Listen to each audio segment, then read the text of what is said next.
ইসলামী ছাত্র শিবিরের পদে থাকা অবস্থায় কোনো নির্বাচনে অংশগ্রহণের সুযোগ নেই। তাই ঢাকা দক্ষিণ সিটি কর্পোরেশনের মেয়র নির্বাচনে প্রতিদ্বন্দ্বিতা করার লক্ষ্যে সংগঠনটির আন্তর্জাতিক বিষয়ক সম্পাদক পদ থেকে সরে দাঁড়ানোর সিদ্ধান্ত নিয়েছেন সাদিক কায়েম। বর্তমানে তিনি ঢাকা বিশ্ববিদ্যালয়ের কেন্দ্রীয় ছাত্র সংসদ ডাকসুর ভিপি হিসেবেও দায়িত্ব পালন করছেন।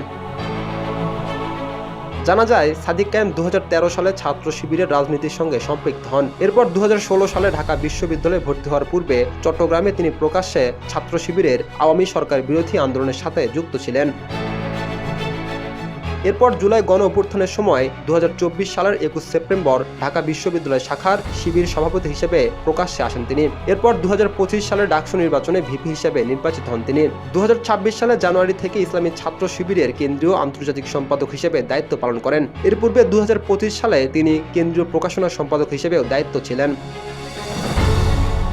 সাদিক কায়েমকে ঢাকা দক্ষিণ সিটি কর্পোরেশনের মেয়র নির্বাচনে প্রার্থী করবে জামাত ইসলামী, এমন সংবাদ আগে ছড়িয়েছিল। এর মধ্যে গেল 1 মে সাদিক কায়েমকে ঢাকা দক্ষিণ সিটি কর্পোরেশনের প্রার্থী হিসেবে ঘোষণা করে জামাত ইসলামী।